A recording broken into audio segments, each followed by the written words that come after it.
নফল কেরাম। আল্লাহ পাক রব্বুল আলামিন কুরআনে কারীমে সূরা আল ইমরান 185 নম্বর আয়াতে বলেন, ফামান যুহজিহা আনিন নার ওয়া উদখিলাল জান্নাতা ফাকাদ ফাজ ওয়া মাল হায়াতুদ দুনিয়া ইল্লা মাতাউল গুরুর।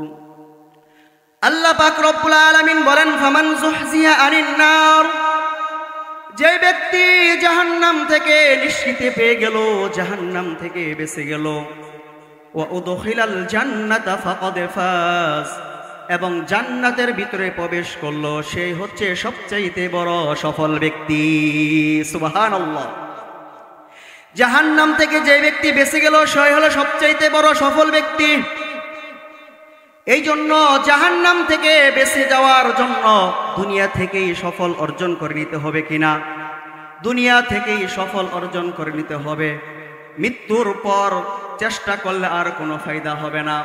এই জন্য রব্বুল আলামিন আল্লাহর পয়গম্বর সাল্লাল্লাহু আলাইহি ওয়াসাল্লাম বলেন, আদ-দুনিয়া মাযরাআতুল আখিরাহ, যদি কোনো ব্যক্তি আখিরাতের সফল পেতে চায় তাহলে তার সফল অর্জন করার জন্য দুনিয়াতেই চেষ্টা করতে হবে। সুবহানাল্লাহ। দুনিয়া হচ্ছে আখিরাতের খেত স্বরূপ। আখিরাতের কি? খেত স্বরূপ। এই জন্য আখিরাতের প্রস্তুতি গ্রহণ করার জন্য দুনিয়া থেকেই আগে প্রস্তুতি গ্রহণ করে নিতে হবে। মৃত্যুর পর সম্ভব হবে না। যদি কোনো কৃষক ভাই, এই যে এখন ধান রোয়ার গোসা লাগছে না, মানুষের রোয়ার চারা লাগাইতেছে, যদি কোনো কৃষক ভাই রোয়ার চারা লাগানোর পর কৃষক বলে মনে মনে বলে, এখন রোয়ার চারা লাগাই আসলাম, 3 মাস পর কাজের লোক লইয়া ধানগুলো কেটে নিয়ে আসবো, ওই কৃষক কি ধান পাবে? এর মধ্যে ওই ক্ষেতের সাথে কোনো সাক্ষাৎ নাই। কৃষক ভাই যদি 3 মাস পর খেতে যায়, ধানের চারা তো পাবে দূরের কথা, আগাছায় বিভিন্ন ঘাস গোছলে ওই রোয়ার চারাগুলো গেড়ে ফেলবে। সে তো খাবে দূরের কথা, গরু খাইতে চাবে না। আবার যেন কৃষক ভাই রোয়া চারা লাগানোর পর 3 মাস না মাঝে মাঝে ক্ষেত খোলার কাছে যায়, পানি দেওয়ার লাগলে পানি দেয়, পানি দেওয়ার লাগলে পানি দেয়, ফেক পরিষ্কার করা লাগলে পরিষ্কার করে, বিষ দেওয়া লাগলে বিষ দেয়। ওই কৃষক ভাই যদি 3 মাস পর কাজের লোক লইয়া ধান কেটে নিয়ে আসে, তাহলে তার গোলাওয়ালা ধান থাকবে কিনা? গোলাওয়ালা ধান থাকবে। সে ওই সম্পদগুলো দেখে, ফসল দেখে মুখরিত হয়ে যাবে, আনন্দিত উল্লাস করবে। এই জন্য মুসলমান ভাইরা আমার, আল্লাহ পাক রব্বুল আলামিন বলেন, আখিরাতে সফল অর্জন করার জন্য দুনিয়া থেকে চেষ্টা করে যেতে হবে, দুনিয়া থেকেই আখিরাতের পুঁজি গ্রহণ করে নিয়ে যেতে হবে। এই জন্য দুনিয়াতে কিছু বিষয় আছে যে এই বিষয়গুলো তাকে জান্নাত পর্যন্ত পৌঁছিয়ে দেবে, আর ওই বিষয়গুলো অবহেলা করার কারণে তাকে জাহান্নামে নিয়ে যাবে। বলেন না নাউজুবিল্লাহ। কাল কিয়ামতের দিন যে ব্যক্তি জান্নাতি হবে, জান্নাতি বন্ধু জাহান্নামী বন্ধুদেরকে দেখতে পাবে। জান্নাতি বন্ধু দুনিয়ার ভিতরে একসাথে চলাফেরা করছে। মনে করেন আপনাদের এলাকার বন্ধু বান্ধব একসাথে চলাফেরা করছেন, আপনি জান্নাতি, আপনার বন্ধু জাহান্নামে চলে গেছে। এমন হইতে পারে আপনার বন্ধু জাহান্নামে চলে গেছে, আপনি জান্নাতে চলে গেছেন। জান্নাতি বন্ধু জাহান্নামী বন্ধুকে দেখবে, দেখার পর বলবে, আব্দুর রহমান তুমি কেন জাহান্নামে, আমি জান্নাতে। আব্দুল করিম তুমি কেন জাহান্নামে, আমি তো জান্নাতে। দুনিয়াতে থাকা অবস্থায় তো একসাথে ঘুরছি, একসাথে খাইছি, একসাথে হাট বাজার করছি, একসাথে কালাদর বাজারে হাট বাজার করছি। শুধু তাই নয়, একসাথে ঈদের গাহে নামাজ পড়ছি, এক মহল্লাতেই ছিলাম। আমার জানাজার নামাজ যে ইমামে পড়াইছে তোমার জানাজার নামাজ ওই ইমামেই পড়াইছে। তোমার মা বাবা মুসলমান, তুমিও মুসলমান, আমার মা বাবা মুসলমান, আমিও মুসলমান। আমি জান্নাতে চলে গেলাম, তুমি কেন জাহান্নামে চলে গেলা? জান্নাতে বন্ধু, জাহান্নাম বন্ধুকে দেখবে, এখন কথা বলবে কেন? জান্নাত তো উপরে, জাহান্নামে তো নিচে। বর্তমান জামানায় মানুষ যত দূরে তত কাছে। এখন মানুষ যত দূরে থাকে তত কাছে। কেমনে? এখন মানুষ যদি আমেরিকা যায়, সৌদি আরব যায়, লন্ডন যায়, আপনি বাংলাদেশ থেকে দেখতে পারবেন ইমোতে, হোয়াটসঅ্যাপে উনি কি করতেছে, ঠিক না? সবই দেখতে পারবেন কি করতেছে, কি কাজ করতেছে, কি খাচ্ছে। এখন দূরে মনে হয়। ঠিক তদ্রূপ জান্নাতি বান্দি জাহান্নামী ব্যক্তিকে দেখবে। আল্লাহ পাক রব্বুল আলামিন সূরা মুদ্দাসসিরের ভিতরে জান্নাতি ব্যক্তি আর জাহান্নামী ব্যক্তির সাথে কথোপকথনের আলোচনা করছেন। জান্নাতি ব্যক্তি যখন জাহান্নামী ব্যক্তিকে বলবে, মা সালাকাকুম ফি সাকর, ওরে আব্দুর রহমান, তুমি কেন জাহান্নামে গেলা? কোন জিনিসে তোমাকে জাহান্নামে নিয়ে গেল? দুনিয়াতে থাকা অবস্থায় একসাথে ঘুরছি, একসাথে চলাফেরা করছি, একসাথে খেলাধুলা করছি, একসাথে চায়ের দোকান আড্ডা দিছি, তুমি কেন জাহান্নামে গেলা? আর আজকে আমি জান্নাতে চলে আসলাম। এবার জান্নাতের ব্যক্তির প্রতি উত্তরে জাহান্নাম ব্যক্তি বলবে, চারটি বিষয়ের কারণে আজকে আমি জাহান্নামে আসছি। কয়টি? চারটা বিষয়ের কারণে জাহান্নামী ব্যক্তি বলবে, চারটা জিনিস অবহেলার করার কারণে আমি জাহান্নামে আসছি। এবার জাহান্নামী ব্যক্তি বলবে, ক্বালু নামলাকু মিনাল মুসাল্লিন, আমি দুনিয়াতে থাকা অবস্থায় মুসল্লি ছিলাম না। কি ছিলাম না? মুসল্লি ছিলাম না। এখন মুসল্লি কাকে বলে? যে সপ্তাহে একবার নামাজ পড়ে সে মুসল্লি নাকি? বলেন। যে সপ্তাহে শুধু জুমা নামাজ পড়ে সে মুসল্লি? বছরে 2টা ঈদের নামাজ পড়ে সে মুসল্লি? বলে না, সে মুসল্লি না। বিশ্বনবীজি সাল্লাল্লাহু আলাইহি ওয়াসাল্লাম বলেন, কাল কিয়ামতের দিন আল্লাহ পাক রব্বুল আলামিনের অশেষ মেহেরবানিতে 7 শ্রেণী লোক আরশের ছায়া নিচে ছায়া পাবে। কয় শ্রেণী লোক? বলেন, কয় শ্রেণী লোক? 7 শ্রেণী লোক আরশের ছায়া নিচে ছায়া পাবে, যেই ছায়া ব্যতীত আর কোনো ছায়া থাকবে না। ওই 7 শ্রেণী লোকের মধ্যে 1 শ্রেণী লোক হচ্ছে, বিশ্বনবীজি সাল্লাল্লাহু আলাইহি ওয়াসাল্লাম বলেন, রাজুলুন কলবুহু মুআল্লাকুম বিল মাসাজিদ, যেই ব্যক্তির অন্তরটা সবসময় মসজিদের সাথে লেগে থাকে, যেই ব্যক্তির অন্তরটা সবসময় মসজিদের সাথে লেগে থাকে, ফজরের নামাজ আদায় করছে, এখন মনে মনে ভাবতেছে জোহরের নামাজের আজান কখন দিবে। ফজরের নামাজ আদায় করার পর সিএনজিওয়ালা সিএনজি নিয়ে বের হয়ে গেছে, রিক্সাওয়ালা রিক্সা নিয়ে বের হয়ে গেছে, দোকানওয়ালা দোকানের উদ্দেশ্যে চলে গেছে, খেতের কৃষির কাজে চলে গেছে, আর মনে মনে ভাবতেছে জোহরের আজানটা কখন দিবে। সিএনজিওয়ালা মনে করে জোহরের আজান যখন দিবে সিএনজি আর চলবে না, যাত্রী যতই হোক। রিক্সাওয়ালা বলতেছে জোহরের আজান যখন দিবে যাত্রী যতই হোক রিক্সা আর চলবে না।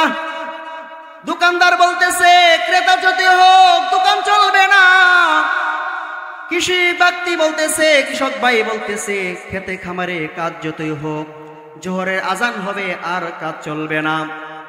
এরকম ভাবে যখন জোহরের আজান দিছে, এবার জোহরের নামাজ আদায় করছে। জোহরের নামাজ আদায় করার পর দুপুরে খানা দানা করছে, ক্লান্তি ভাব চলে আসছে, একটু ঘুম আসছে। ঘুমানোর আগে বলে যতই ঘুম আসুক না কেন আসরের নামাজটাও জামাতের সহিত পড়তে হবে। এবার আসরের নামাজটাও জামাতের সহিত আদায় করছে। আসরের নামাজ জামাতের সহিত আদায় করার পর বলতেছে, বন্ধু বান্ধবের সাথে যতই আড্ডা দেই না কেন, খেলার সাথে যত মগ্ন হই না কেন, আমার মাগরিবের নামাজটাও জামাতের সহিত পড়তে হবে। এবার যখন মাগরিবের নামাজ জামাতের সহিত আদায় করলো, মাগরিবের নামাজ জামাতের সহিত আদায় করবার বলতেছে এশার আগে ঘুমানোই যাবে না, যেইখানে থাকি না কেন এশার নামাজ জামাতের সহিত পড়তে হবে। এবার এশার নামাজ জামাতের সহিত আদায় করলো। এশারের নামাজ আদায় করার পর রাত্রেবেলা যখন খায়া দায়া ঘুমাইবে, এবার মনে মনে একটা কল্পনা, ফজরের নামাজটা যদি জামাতের সহিত পড়তে পারি, এই রকম একটা মনোভাব চিন্তা একটা ধারণা নিয়ে রাত্রেবেলায় ঘুমাইছে আর ফজরের নামাজ জামাতের সহিত আদায় করছে। বিশ্বনবীজি সাল্লাল্লাহু আলাইহি ওয়াসাল্লাম বলেন, যে ব্যক্তি আসর নামাজ পর জামাতের সহিত আসর নামাজের পর রাত্রেবেলায় ঘুমাইলো আর রাত্রেবেলায় সারা রাত আরামে ঘুমাইলো আর ফেরেশতারা সারা রাত নফল নামাজের ইবাদত আর আমল নামায় লিখতে থাকবে। সুবহানাল্লাহ।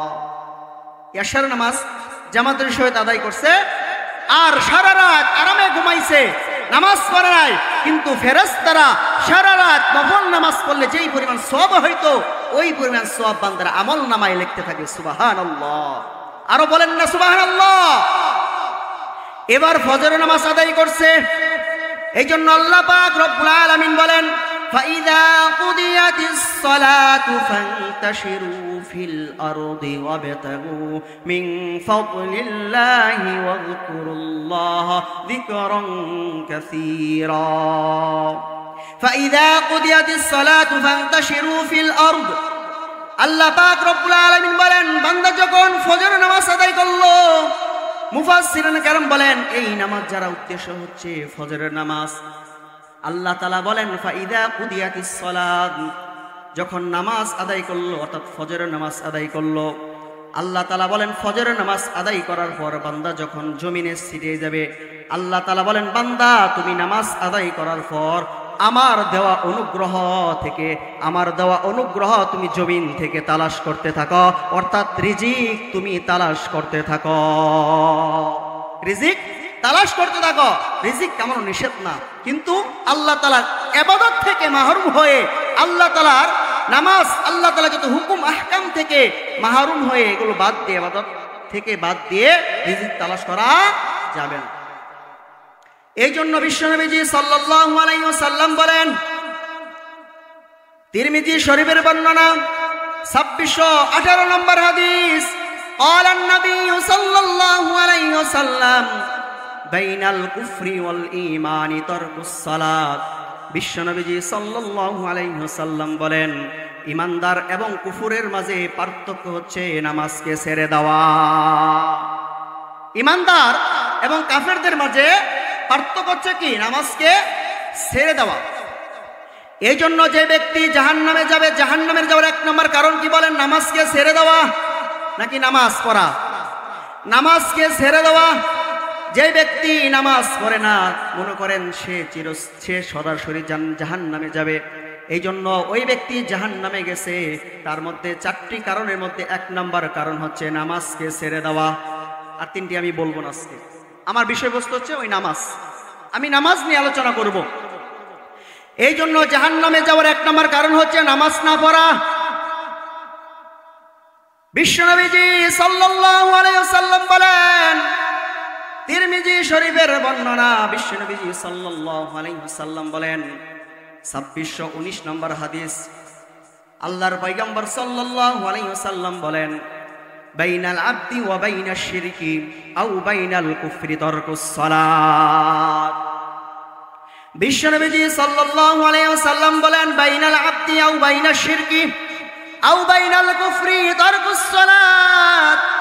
ঈমানদার বান্দার মাঝে এবং শিরকের মাঝে অথবা কুফুরের মাঝে পার্থক্য হচ্ছে নামাজকে ছেড়ে দেওয়া। ঈমানদার নামাজ পড়ে, কাফেররা নামাজ পড়ে। বলেন, কাফেররা নামাজ পড়ে না, ঈমানদার নামাজ পড়ে। এই জন্য বিশ্বনবীজি সাল্লাল্লাহু আলাইহি ওয়াসাল্লাম বলেন, যে ব্যক্তি নামাজকে ছেড়ে দিল সে যেন কুফরি করলো। বলেন না সুবহানাল্লাহ। যে ব্যক্তি নামাজকে ছেড়ে দিল সে কুফরি করলো, অর্থাৎ কাফেররা নামাজ পড়ে না, ঈমানদার নামাজ পড়ে।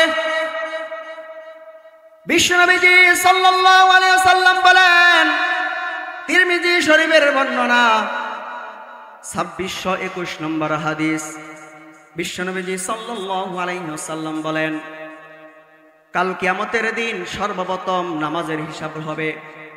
আউয়ালু মা ইউহাসাবু বিহিল আবদু ইয়াউমাল কিয়ামাতিস সালাহ। কিয়ামতের দিন সর্বপ্রথম নামাজের হিসাব হবে, আর কোনো কিছুর আগে হিসাব হবে না। সর্বপ্রথম কিসের হিসাব হবে? বলেন, কিসের হিসাব? কিয়ামতের দিন সর্বপ্রথম নামাজের হিসাব হবে।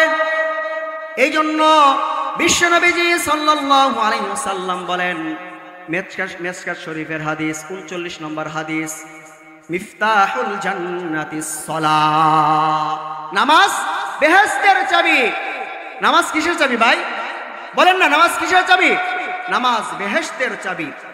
মনে করেন আপনি একটি ঘরে তালা লাগাইছেন, তালা লাগানোর পর ওই ঘরটা যখন ঢুকবেন তালা খুলে তো সহজে ঢোকা যাবে না, তালা খুলবেন আর ঢুকবেন। আপনি মনে করেন ঘরে তালা লাগাইছেন, তালা লাগানোর পর আপনার ঘরের চাবিটা হারাই গেছে, এখন কি আপনি ঘরে ঢুকতে পারবেন? বলেন না, ঢুকতে পারবেন? চাবি হারানোর পরে ঘরে ঢুকতে পারবেন? সহজে ঢুকতে পারবেন? ঢুকা যাবে, লক টক ভেঙ্গে বাইরে দইরা তালাগুলো ভাঙতে হবে, তারপর ঘরে ঢুকা যাবে, কিন্তু সহজে আরাম আয়েশে আপনি ঘরে ঢুকতে পারবেন না। ঠিক তদ্রূপ আল্লাহ রাসূল সাল্লাল্লাহু আলাইহি ওয়াসাল্লাম বলেন, যদি কোনো ব্যক্তি সরাসরি জান্নাতে যেতে চায় সে যেন নামাজ পড়ে। সুবহানাল্লাহ। এই জন্য বলেন মিফতাহুল জান্নাতিস সালাহ। আপনি যখন জান্নাতের গেটের সামনে দাঁড়ায় যাবেন তখন আপনি কি লাগবে? চাবি লাগবে। চাবি চাবি চাবি চাবি স্যার আপনি জান্নাতের গেট খুলতে পারবেন না, জান্নাতের তালা আপনি খুলতে পারবেন না। এই জন্য কি লাগবে ভাই? চাবি লাগবে। জান্নাতের গেট, জান্নাতের তালা খুলতে হলে চাবি লাগবে। এই জন্য আল্লাহ রাসূল সাল্লাল্লাহু আলাইহি সাল্লাম বলেন মিফতাহুল জান্নাতিস সালাহ, নামাজ হচ্ছে বেহেশতের চাবি। বলেন না সুবহানাল্লাহ। নামাজ হচ্ছে বেহেশতের চাবি। এই জন্য কালেমা যখন পড়ছি, কালেমা পড়ার দ্বারা আমি আল্লাহ তাআলাকে সাক্ষী রাখছি, আল্লাহ তাআলা ব্যতীত আর কোনো মাবুদ আছে নাকি নাই? বলেন, আল্লাহ তাআলা ছাড়া কোনো মাবুদ নাই। একমাত্র আমার ইবাদতের মালিক হচ্ছে আল্লাহ। আল্লাহ ছাড়া আর কোনো পরোয়া করি না, আল্লাহ তাআলা ছাড়া আর কোনো পরোয়া করি না। একমাত্র ইবাদতের মালিক হচ্ছে আল্লাহ, রিজিক দেওয়ার মালিক হচ্ছে আল্লাহ। বলেন না ঠিক কিনা? রিজিক দেয় কে? আবার বলেন, রিজিক দেয় কে?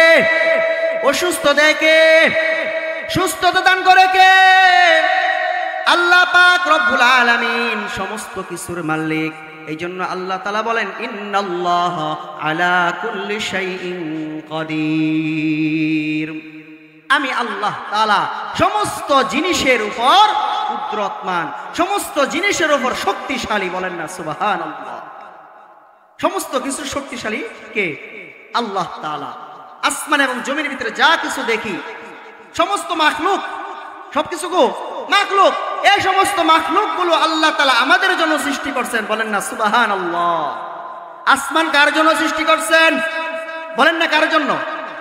নাকি আল্লাহর জন্য? আসমান আমাদের জন্য সৃষ্টি করছেন। আসমান থেকে বৃষ্টি পড়ে কাদের জন্য? বলেন না, রাগ করছেন? ভালো লাগতেছে না? কথা বলবেন। আসমান থেকে বৃষ্টি পড়ে কাদের জন্য? আসমান থেকে রোদ দেয় আল্লাহ তাআলা কাদের জন্য? আমাদের জন্য। জমিন থেকে ফসল উৎপাদন হয় কাদের জন্য? আমাদের জন্য। আসমান এবং জমিনের ভিতরে যা কিছু আছে সবকিছু মাখলুক, আর এই মাখলুকগুলো সৃষ্টি করছেন আমাদের উপকারের জন্য। সুবহানাল্লাহ। আর আল্লাহ পাক রব্বুল আলামিন আমাদেরকে বানাইছেন শুধু আল্লাহ তাআলার গোলামি করার জন্য। কার জন্য? আল্লাহ তাআলার গোলামি করার জন্য। আল্লাহ পাক রব্বুল আলামিন বলেন ওমা খালাকাতুল জিন্না ওয়াল ইনসা ইল্লা লিয়াবুদুন। আল্লাহ পাক রব্বুল আলামিন শুধু মানুষদেরকে আমি আল্লাহ তাআলার ইবাদত করার জন্য বানাইছি, আর কোনো উদ্দেশ্য না। শুধু আল্লাহ তাআলার গোলামি করার জন্য, আল্লাহ তাআলা ইবাদত করার জন্য মানুষকে বানাইছে। নাকি আরো কোনো উদ্দেশ্য আছে? একমাত্র আল্লাহ তাআলার ইবাদত করার জন্য বানাইছে। বিশ্বনবীজি সাল্লাল্লাহু আলাইহি ওয়াসাল্লাম বলেন, তিরমিজি শরীফে বর্ণনা 2621 নম্বর হাদিস, قال النبي صلى الله عليه وسلم العهد الذي بيننا وبينهم الصلاة فمن تركها فقد كفر। বিশ্বনবীজি সাল্লাল্লাহু আলাইহি ওয়াসাল্লাম বলেন, আল আহদুল্লাযী বাইনানা ওয়া বাইনাহুম আস-সালাত। বিশ্বনবীজি সাল্লাল্লাহু আলাইহি ওয়াসাল্লাম বলেন, আমাদের মাঝে আর ঈমানদারদের, আমাদের মাঝে আর কাফেরদের মাঝে, আমাদের মাঝে অর্থাৎ ঈমানদারদের মাঝে আর কাফেরদের মাঝে পুরস্কারের পার্থক্য হচ্ছে নামাজ। পুরস্কারের পার্থক্য নামাজ। বিশ্বনবীজি সাল্লাল্লাহু আলাইহি ওয়াসাল্লাম বলেন, ঈমানদার এবং কাফেরদের মাঝে পুরস্কারের পার্থক্য হচ্ছে নামাজ। ঈমানদারটা নামাজ পড়ে আর কাফেরটা নামাজ পড়ে না। ঈমানদার কি পড়ে? নামাজ পড়ে, আর কাফেরটা নামাজ পড়ে না। এই জন্য বিশ্বনবীজি সাল্লাল্লাহু আলাইহি ওয়াসাল্লাম বলছেন, ঈমানদার আর কাফেরদের মাঝে পুরস্কারের পার্থক্য হচ্ছে নামাজ। ঈমানদার নামাজ পড়ে, কাফের নামাজ পড়ে না। ঈমানদার আল্লাহ তাআলার কুদরতি পায়ে সেজদা দেয়, কাফেরটা আল্লাহ তাআলা কুদরতি পায়ে সেজদা দেয় না। এই জন্য ঈমানদার মৃত্যুর পর হবে জান্নাতি, আর কাফেরটা মৃত্যুর পর হবে জাহান্নামী। পুরস্কার পার্থক্য হচ্ছে নামাজ। এই জন্য খুবাইব রাদিয়াল্লাহু তাআলা আনহু ইসলাম গ্রহণ করছে। ওই খুবাইব রাদিয়াল্লাহু তাআলা আনহু কাফেরদের হাতে আটক হয়ে গেছে, গাছের সাথে বেঁধে ফেলছে, নির্যাতন করতেছে, পাথর নিক্ষেপ করতেছে, আর বলতেছে ঈমান থেকে ত্যাগ হও, ইসলাম থেকে ত্যাগ হও, আমাদের ধর্ম চলে আসো, তাহলে আমি তোমাকে রক্ষা করব। হযরত খুবাইব রাদিয়াল্লাহু তাআলা বলতেছে, জীবন চলে যাবে কিন্তু আমি ইসলাম থেকে এক বিন্দু পরিমাণ পিছপা হব না। বলেন না সুবহানাল্লাহ। এই দৃশ্য সাঈদ বিন আমির আল জুমাহি দেখতেছে। ওই সময় সাঈদ বিন আমির আল জুমাহি ইসলাম গ্রহণ করেন নাই। হযরত খুবাইব রাদিয়াল্লাহু তাআলা আনহুকে বলতেছে, তোমার মৃত্যুর আগে কি সাধনা, মৃত্যুর আগে কি চাহিদা বলো। হযরত খুবাইব রাদিয়াল্লাহু তাআলা আনহু বলতেছে, মৃত্যুর আগে আমাকে 2 রাকাত নামাজ পড়ার সুযোগ দিলে আমি সবচাইতে বড় খুশি হব। নিজের স্ত্রীর সাথে দেখা করবো এই কথা বলে নাই। মৃত্যুবরণ, ফাঁসির কাষ্টে ঝুলবো, সন্তানাদের সাথে দেখা করবো এই কথা বলে নাই। তিনি বলছে, আমি আল্লাহ তাআলার সঙ্গে সাক্ষাৎ করতে চাই, আমাকে 2 রাকাত নামাজ পড়ার জন্য দিলেই যথেষ্ট। খুবাইব রাদিয়াল্লাহু তাআলা আনহুকে নামাজ পড়ার হুকুম দিয়ে দিলেন। নামাজ পড়তেছে, দূর থেকে সাঈদ বিন আমির আল জুমাহি দৃশ্য দেখতেছে। হযরত খুবাইব রাদিয়াল্লাহু তাআলা আনহু নামাজ আদায় করতেছে। খুবাইব রাদিয়াল্লাহু তাআলা আনহু এত সুন্দর করে নামাজ আদায় করলেন, রুকুটা এত সুন্দর করে দিলেন, সেজদাটা এত সুন্দর করে দিলেন। ওই দৃশ্য সাঈদ বিন আমির আল জুমাহি দেখতেছে।